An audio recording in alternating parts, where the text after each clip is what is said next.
Hermanos, es un gusto vernos, aunque sea en modo virtual, pero es un gusto vernos para estas fuertes tardes a los que nos somete Isaac, porque nos da como maratón fuerte Fuerte.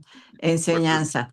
Entonces, empezaremos como se debe. Por favor, Mary, nos llevas la invocación.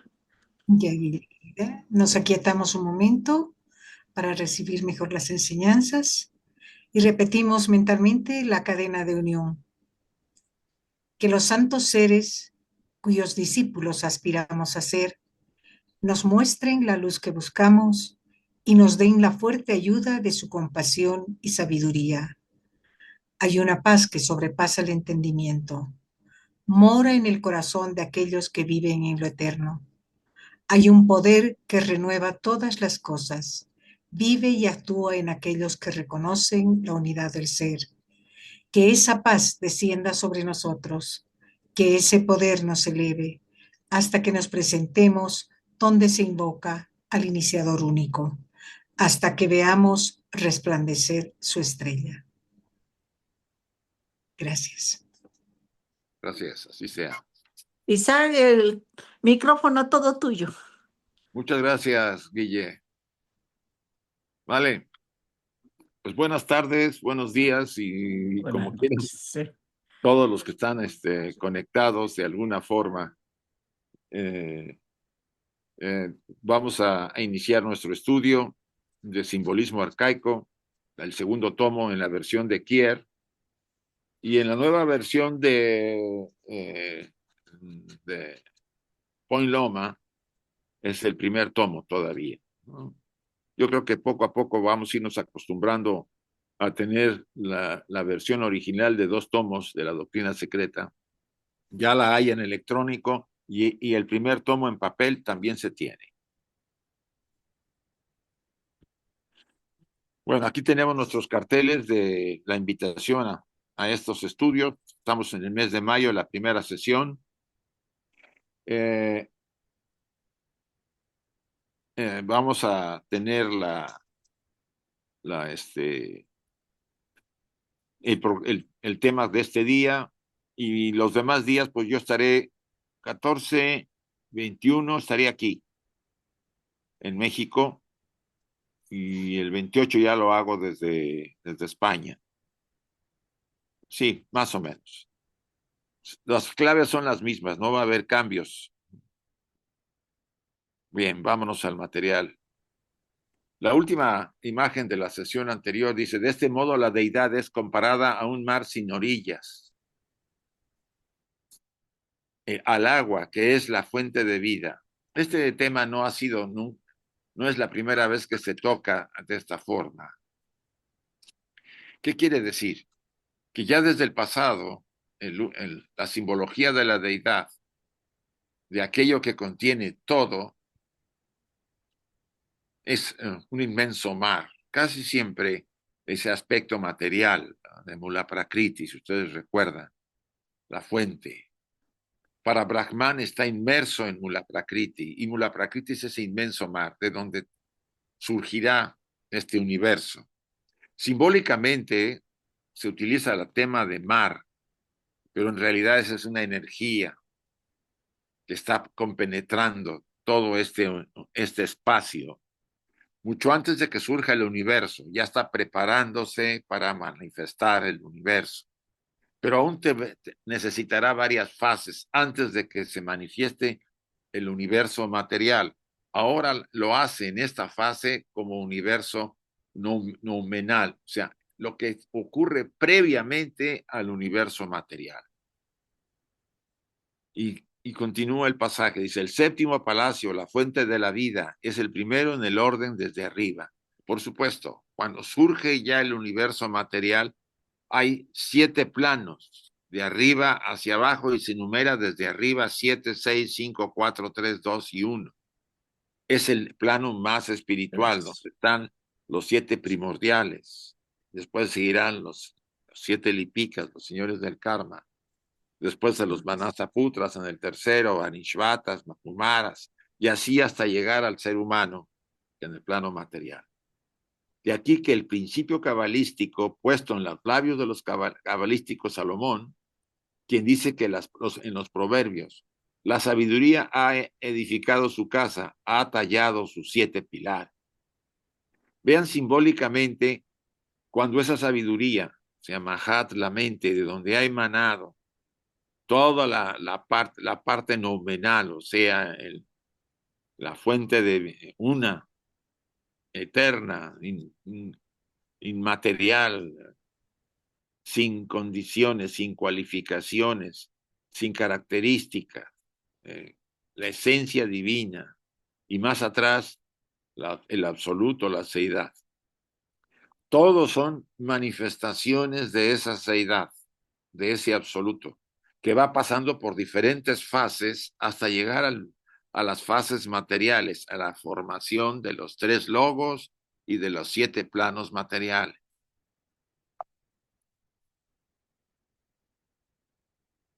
¿De dónde proviene, pues, toda esta identidad de ideas si no hubo una revelación universal primordial, por supuesto?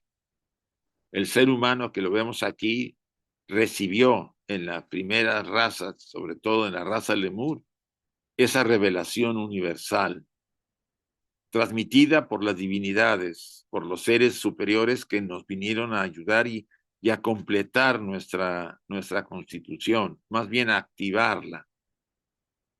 Importante su aportación. No solamente nos activaron para que tuviéramos autoconciencia, para separar los sexos, sino que también nos dotaron, dejaron una dote de una inmensa sabiduría a través de aquellos otros seres creados especialmente por Kriya Shakti para que fueran los portadores de esta sabiduría y fuera siendo dada a los gigantes de la etapa Lemur que en un principio se formaron, para que poco a poco, a medida que se desarrollaban sus mentes y sus conciencias, porque eran más divinos que humanos, pudieran adquirir este conocimiento. Fue una etapa enriquecedora. Eso se transmitió a esa revelación universal primordial, fue transmitida al final de la etapa Lemur a través de estas organizaciones, estos grupos. Todavía se transmitía abiertamente, no había problema.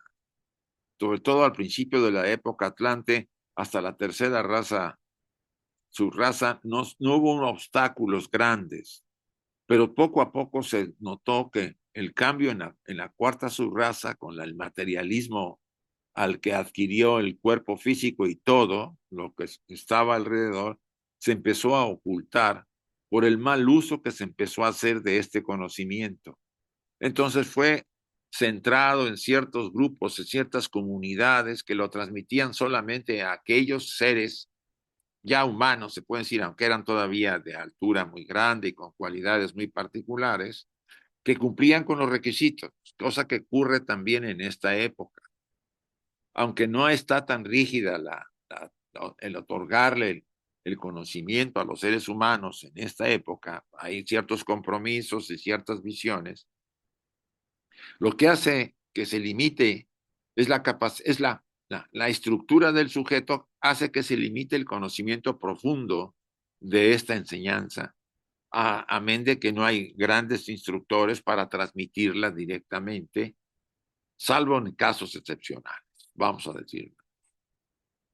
Los pocos puntos señalados son como unas cuantas pajas, eso dice la señora Blavatsky, en un montón de heno en comparación de lo que se descubrirá en la continuación de esta obra.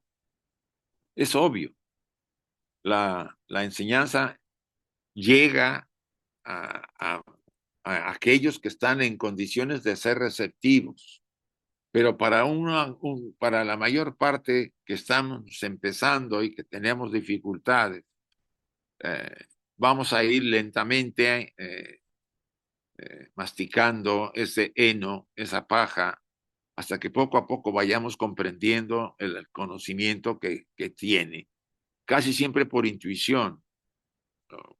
Discernimiento, intuición, cualidades del alma. No, la mente racional tiene sus límites, nos va a ayudar, nadie lo niega, pero tiene ciertos límites que nos impide penetrar en cierta enseñanza. Por supuesto, aquí nos dice, si nos volvemos a la más oscura de todas las cosmogonías, y aquí hace la señora Blavatsky una referencia a la China, a la cosmogonía china, que dice que es la más oscuras, hasta en ella encontraremos la misma idea, y aquí menciona, Sitzai, el existente por sí mismo, lo que viene a ser, dice, es tinieblas desconocidas, la raíz del Bul-Yang, Sheu, la edad ilimitada, Amitabha y Tien, el cielo viene después. Es una paráfrasis del absoluto, de la seidad, ya manifestada en el plano de donde va a surgir el universo, como para Brahman y Mula Prakriti. Vean que tiene en sus manos un huevo, es el huevo donde está, que se considera, ¿no?, el plano de manifestación, el huevo del mundo, del tema que vamos a ver en las siguientes secciones, porque ya terminamos esta parte. O sea, la simbología la vamos a encontrar casi en todas las tradiciones. Aquí estamos hablando de la tradición china. Y con todas las características que estamos hablando en la tradición oculta, con nuevamente que haya variantes por los nombres, las formas, quizá los procedimientos que ellos consideraron que podían ser, puedan variar, pero estamos hablando en esencia en lo mismo. Y si consideramos la cosmología caldea, encontramos en ella a Anu, la deidad oculta. Vean otra vez, hay una deidad oculta, como en los egipcios, Amón, Amón-Ra, el que se oculta, el que está entre tinieblas. El uno, cuyo nombre además muestra su origen sánscrito, pues Anu significa átomo en sánscrito, y Aniyasam, el más pequeño de los pequeños. Es el nombre de Parabrahman, en la filosofía Vedanta. Es obvio que nosotros tenemos una gran influencia en la enseñanza oculta de la Advaita Vedanta. Y eso nos ayuda porque es el encadenamiento de la tradición Vedanta con la tradición del ocultismo budista, que también es muy importante, sobre todo de los tratados de donde viene el libro de Xian. Fue encontrado en un monasterio tibetano budista. Entonces, estos puntos se correlaciona con el Tao. Si ustedes en la China, en Egipto, con los libros sagrados de Thoth, en los sumerios y con los caldeos y otros pueblos, con los griegos. Y esta versión de todo ello fue plasmada en Alejandría, donde por razones obvias de adaptación de estas enseñanzas, necesitaba la gran población en la nueva época, en las etapas que se iban a vivir, procesos para formar nuevas tradiciones, corrientes de tradiciones muy adaptadas a la gran, vamos a decir, a la gran población, donde la madurez no era lo suficiente para penetrar en ciertos secretos, ni había tan fácilmente iniciaciones. Se avecinaba una época después de la Edad Media Oscura en que el materialismo iba a influir muchísimo e iba a impedir que se dieran las condiciones que se dieron en los templos paganos, o en los templos de Egipto, de Sumeria, de Caldea, de Grecia, de China, de Japón, de Persia, todos estos pueblos de los sirios, de los hititas, de todos los pueblos que bebieron de esta sabiduría. Ahora la nueva época, podemos llamarlo así, requería otro formato. La gran parte de almas no eran suficientemente maduras y se necesitaban líneas morales y éticas para que pudieran ellos ir retomando su propio proceso. Surgimiento de las religiones actuales, entre comillas, las monoteístas, tenían ese fin. Aunque la enseñanza caldea, la enseñanza hebrea, la cábala, venía de ese pasado y estaba llena de riqueza, tanto como la tradición oculta lo menciona. Estos comentarios los hace la señora Blavatsky. Lo que quiero decir aquí, que tanto la religión cristiana en sus variantes, que ya saben, tiene para repartir, el Islam, que también lo tiene, y la religión hebrea, que también tiene sus variantes, porque no todo es la versión, o sea, la cábala es la parte, vamos a decir, mística, cosa que no es muy aceptada por los ortodoxos. Tienen como objeto ayudar a los seres humanos a que expresen su parte espiritual, ¿sí? Canales para que ellos encuentren la manera de vivirse esa experiencia interior, a pesar de que las religiones dirigidas por seres humanos son limitadas y fanáticas y dogmáticas, pero cumplen un cometido. En los primeros versículos del Génesis, acadiano, Acadia, de los acadios, como se ha encontrado en los textos cuneiformes de los ladrillos babilónicos o láteres coctiles, y según se ha sido traducido por George Smith, es una versión. Vemos a Anu nuevamente, la deidad pasiva, o Ein Sof, la deidad pasiva de la tradición cabalística. Recuerden que es Ein Sof, Ein Sof Out. Y después viene la corona, Keter, Oshma y Bin. Pero esa parte es la seidad, en lo absoluto. Bel, el creador, y esto es una forma más manifestada en el plano material. El Espíritu de Dios o Sefira, moviéndose sobre la faz de las aguas y por tanto el agua misma. Y Agea, el alma universal o la sabiduría de los tres combinados. Aquí estamos hablando de una serie de términos utilizados por tradiciones acadias, hebreas,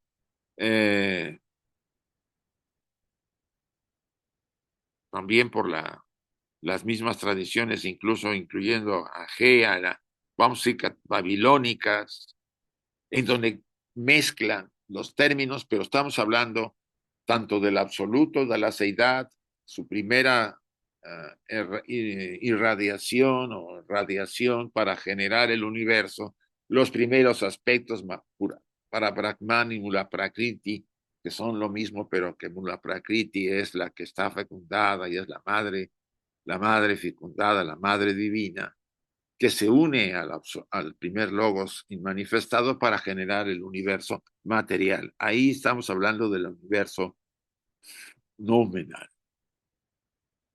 Los primeros 8 versículos se expresan de este modo. Vean lo que se expresa en el libro Acadio. Cuando arriba no se habían elevado los cielos, y abajo en la tierra no había crecido planta alguna. Es una manera de expresar de que todavía no había en esa gran madre inmaculada, en ese mar de la eternidad, todavía no había surgido la primera emanación, la primera emanación, o no se había radiado todavía a la madre y al logos inmanifestado. Estaba todo todavía en ciernes, en espera. El abismo no había traspasado sus límites. Vean qué bello. El abismo no habían traspasado sus límites. Todo era un abismo pleno y vacío. Lo que tanto se habla de la seidad del absoluto. El caos o agua, Tiamat, el mar, era la madre productora de todos ellos. Esta es el Aditi y la Sefira cósmica. Nuevamente los términos pueden generarnos quizá un poco de confusión, pero estamos hablando de la misma tradición oculta a través de terminología de diferentes pueblos. Y sigue esas partes. Estas aguas fueron al principio ordenadas, pero ni un árbol había crecido, ni una flor se había abierto. Todavía no había manifestado el universo material. Eso es la forma de encubrir y de ocultar la enseñanza oculta. Cuando los dioses no habían surgido, ninguno de ellos, quiere decir que ni había dioses y por lo tanto no había ni jerarquías, nada, salvo las fuerzas básicas promotoras de este universo estaban empezando a surgir y a la espera de las siguientes fases. Ninguna planta había crecido y el orden no existía. Este era el periodo caótico y antegenésico, el doble cisne y el cisne negro, que se vuelve blanco cuando se crea la luz. Mucho se ha hablado de que la luz que tenemos es la luz verdadera, o esa oscuridad del vacío, del espacio, es la verdadera y no alcanzamos a percibir la verdadera luz y nos conformamos con un susodicho de la luz verdadera, que es la luz que tenemos. Eso es necesario que lo reflexionemos. Aquí se habla de los 7 cisnes que se crean, que descienden del cielo al lago Mazanovar. Son en la fantasía popular los 7 rishis de la Osa Mayor que toman esta forma para visitar los sitios donde fueron inscritos los Vedas. Los 7, podríamos hablar de los 7 primordiales, podríamos hablar de los 7 lipikas o de cualquier otra de las jerarquías primarias y básicas antes de que el agua tuviera su manifestación o que la Gran Madre Inmaculada empezara junto con el Logos manifestado, el Hijo, empezara su fecundación y generara los 3 Logos. El símbolo elegido, y esto es muy, muy interesante, estamos hablando de símbolos, para el majestuoso ideal de la universal principio, parecerá poco a propósito para responder a su carácter sagrado, un ganso. Y aún un cisne puede parecer sin duda fuera de lugar para representar la grandeza del espíritu. El cisne que vuela sobre las aguas primordiales. ¿Sí? Esto es básico y importante para Brahman, la irradiación que vuela sobre las aguas primordiales, la que va a permitir que todo se manifieste de una manera determinada. A la vez, ese cisne no solamente se convierte en Mula Prakriti, que es para Brahman y Mula Prakriti, sino que también ese cisne está atenta a lo que el Hijo va a permitir, la fecundación para la generación del universo material. Sin embargo, ha debido tener algún profundo y oculto significado este símbolo, puesto que figura no solo en todas las cosmogonías y religiones del mundo, interesante, sino que hasta fue elegido por los cristianos en la Edad Media. Los cruzados como vehículo del Espíritu Santo, que se supuso conducía al ejército a Palestina para arrancar la tumba del Salvador de las manos de los sarracenos. Fue usado un símbolo de un cisne por las primeras cruzadas, sobre todo la primera cruzada. Y aquí tenemos algo parecido. Si hemos de dar crédito a la declaración del profesor Draper en su Intellectual Development of Europe, los cruzados conducidos por Pedro el Ermitaño, recuerden que la primera cruzada fue muy complicada. La primera cruzada por ahí, por el 1100 y tantos, que no tengo muy claro el año, pero por ahí fue conducido por Pedro el Ermitaño, un ermitaño medio místico, medio cerrado, porque el problema de Pedro el Ermitaño es que conducía a una cantidad de gente, ahí había de todo, entre los cruzados que empezaban más o menos a formarse, pero una cantidad de gente que se sintió inspirada por este propagandista de recuperar la tierra sagrada del Maestro Jesús, etcétera, etcétera. Y había hombres, mujeres, niños, campesinos, había de todo. Todos fueron masacrados en el proceso, pero todos iban. Iba a la cabeza del ejército por el Espíritu Santo bajo la forma de un ansar, o sea, un cisne, blanco en compañía de una cabra. Aquí esto es muy interesante. ¿Por qué una cabra? ¿Qué nos recuerda en la tradición egipcia al dios del tiempo egipcio, a Seb. Seb, como aquí lo ven ustedes en el lado izquierdo, tenía en su cabeza un cisne, un ansar.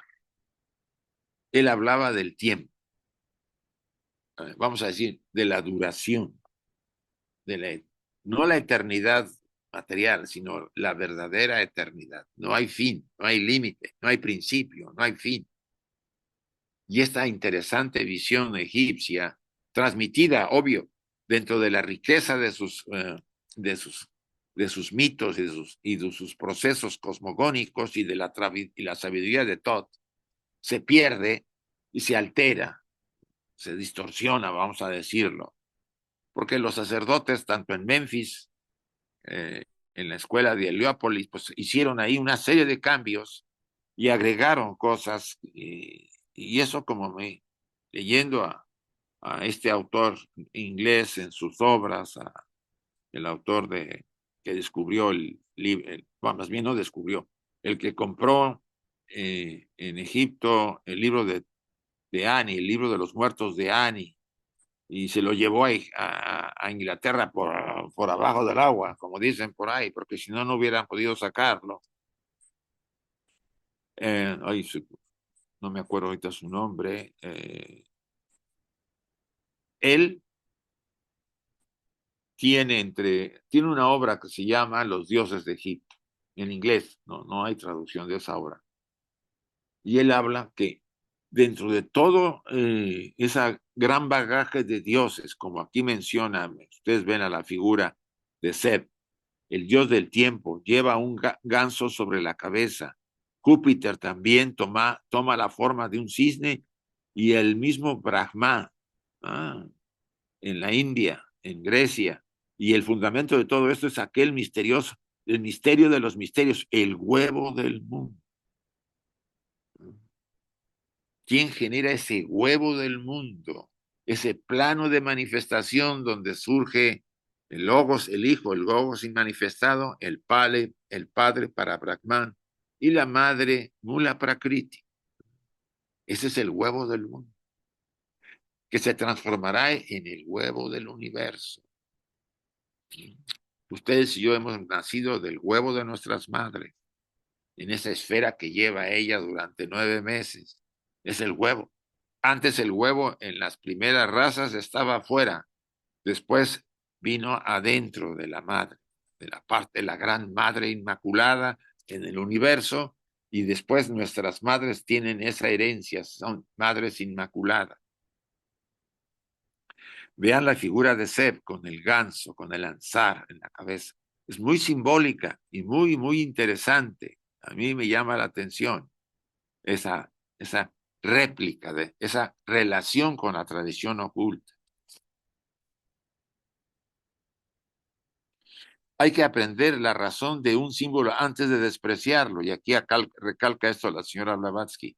El elemento doble del aire y del agua es el del ibis, el del cisne, el del ganso y el del pelícano, el del cocodrilo y el de la rana. Fíjense que el cocodrilo tiene Sobek, el dios en Egipto, tiene un templo magnífico. Si alguien ha ido a Egipto y ha ido por el río Nilo, va a encontrar en Com Ombo, que es el templo de Sobek, de alguna manera. El templo está formado por dos capillas, aunque ahora están medias destruidas, pero se ven claramente y se puede entrar. Uno es de la luz y el otro es de la oscuridad. Aspectos de Sobek de la luz y aspectos de Sobek de la oscuridad. Ya ahí, Komombo es una capilla, un templo griego, más reciente que de los otros, pero nos dice mucho de esa polaridad. Y por eso todos los dioses, todas las jerarquías muestran, bueno, las dos polaridades. Las jerarquías, no lo sé tanto. Pero los seres humanos sí, los que tenemos autoconciencia y estamos constituidos por los 7 principios. Ahí sí hay polaridad. El gran dios de la naturaleza, Pan, y aquí vean una figura de Pan, era generalmente representado en compañía de aves acuáticas, especialmente de gansos, y lo mismo sucedía con otros dioses. O sea, lo que trata de señalar acá la señora Blavatsky e insiste es que la importancia de esa relación, de esta simbología relacionada con el aire y el agua.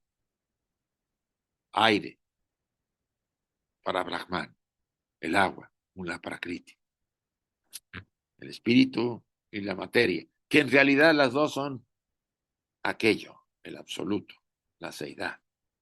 Pero el símbolo había que buscar para que ayudara en la interpretación de la enseñanza a través de los miles y miles y millones de años que han transcurrido.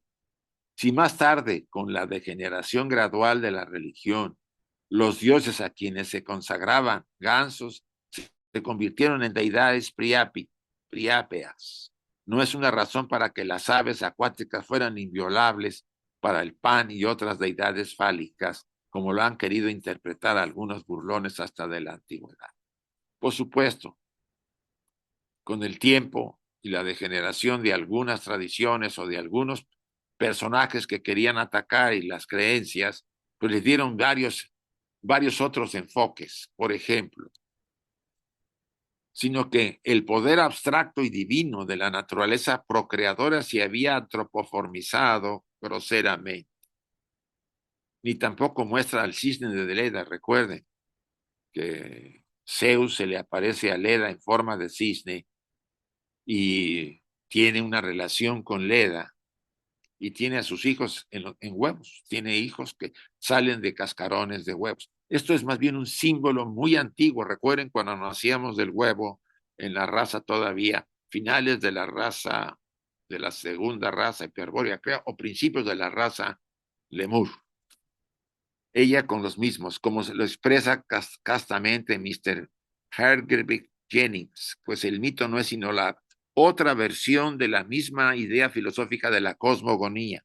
Es una versión cosmogónica, pero pues siempre habrá alguien que le quiere interpretar, degradar la enseñanza, porque no tiene esa tradición, él tiene otra tradición religiosa monoteísta, vamos a hablar cristiana, que casi siempre son los que más atacan a los pueblos y a la simbología pagana, de degradarlos y hacerlos priápicos, o sea, que tienen relaciones entre humanos y animales. Los cisnes se hallan con frecuencia asociados con el dios Apolo, por ser los emblemas de agua y de fuego, y también de la luz del sol, antes de la separación de los elementos. Aquí vemos una pintura original en uno de los vasos, como el cisne traslada a Apolo, ¿sí? Apolo y el árbol de alguna manera de la vida y las diosas alrededor de él. Y aquí ya terminamos el tema y entramos a la sección sexta, que es el huevo del mundo. Es un tema muy interesante. O sea, es un tema que complementa lo que estamos viendo, ¿no? Al plano de manifestación donde está para Brahman, Mula Prakriti y el Logos manifestado, que es el Hijo, Padre, Madre e Hijo. Aquí vamos a explorarlo. No hay mucho material, pero vamos a explorarlo. ¿De dónde procede este símbolo del universal, del huevo? El huevo fue añadido como signo sagrado a la cosmogonía de todos los pueblos de la tierra. Recuerden que ya vimos otro huevo por ahí en China. Y fue referenciado tanto por su forma como por su misterio interno. Significado que el huevo es la vida en potencia, generadora de vida. Probablemente desde la época lemur, principios de la primera y segunda razas, antes de la separación de los sexos, había este tema de los huevos, ¿no? Había una sudoración de los seres que eran en ese momento andróginos y sudoraban un líquido que se iba que salía fuera de sus cuerpos y se endurecía en forma de un huevo. Y después de cierto tiempo que la tierra protegía, vamos a decirlo así, acunaba, surgía un nuevo ser. Con la evolución, ese huevo exterior pasó a ser dentro del vientre de la madre. Y eso es algo simbólico porque en el universo es un reprise de lo que nos pasa a nosotros. Desde los primeros conceptos mentales del hombre se reconocía que era lo que representaba más propiamente el origen y el secreto del ser. Aquí vean un huevo divino. ¿Sí? Ahí era un símbolo de lo más sagrado. Ustedes saben que hay algo en ello en los huevos de Pascua, ¿no? Que hay una tradición por ahí, creo que es de los países del norte. Y aquí dice así: el desarrollo gradual del germen imperceptible encerrado en la cáscara, y estos en los huevos normales, el trabajo interno que se iba moviendo sin ninguna intervención o fuerza externa notoria, solamente había calor que producía la madre, que de un nada latente producía un algo activo, sin necesitar más allá que el calor, y el que, habiéndose desenvuelto gradualmente una criatura viva, concreta, rompía su cáscara apareciendo a los sentidos externos de todos como un ser por sí mismo generado y por sí mismo creado. Todo eso tiene que haber sido desde el principio un milagro permanente, por supuesto. No solamente pasó en el universo, sino pasaba en los seres, en los animales, en todas las formas, de alguna manera, sobre todo animales, que tenían muy parecida forma de reproducción. En la época de los huevos, casi todos los animales eran los grandes seres, los animales antidiluvianos, ¿no? Esos que se reproducían por huevos. Y muy interesante esa etapa, es una etapa previa, probablemente que duró toda la segunda raza raíz y principios de la tercera, cuando todavía nos reproducíamos por huevo. Y bien, creo que hemos llegado al final de nuestro estudio y vamos a cerrar nuestro trabajo. Si hubiera algunas preguntas, espero que no las haya, pero vamos a ver, vamos a dejar de compartir y ver si podemos. ¿Hay alguna aclaración, duda? Yo espero que no haya nada. Guille, no, es que me gustaría que termináramos y dejáramos, si hay dudas, que lo dejáramos para la siguiente sesión, y ya puedo hacerlo con el tiempo que me dé la gana. Ahorita no estoy en un lugar que me están facilitando el lugar, estoy en una estación de radio. Miren el nombre de la estación de radio, la 91. Venimos a hacerle propaganda a la sociedad y nos dieron chance. Como no me daba tiempo de salir de acá corriendo para conectarme, me conecto acá. Y tengo que agradecerse. Me gustaría que hiciéramos la invocación para cerrar nuestro. Ah, no, ya fue hecha, perdone. Estoy hablando de los lunes. Muy bien. ¿Qué más, Guille? ¿Qué podemos decir? Cerramos nuestro estudio, nos despedimos. Sí, con una invocación hecha por ti, por favor. Vale, lo hacemos. Cerremos Te nuestros sale ojos, bonita. por favor. Y repitamos todos, si lo quieren hacer en voz alta o en voz interior. Oh vida oculta que vibras en cada átomo. Oh luz oculta que brillas en cada criatura. Oh amor oculto que todo lo abarcas en la unidad. Que cada ser que se sienta uno contigo sepa, por lo tanto, que es uno con todo lo demás. Así sea. Gracias.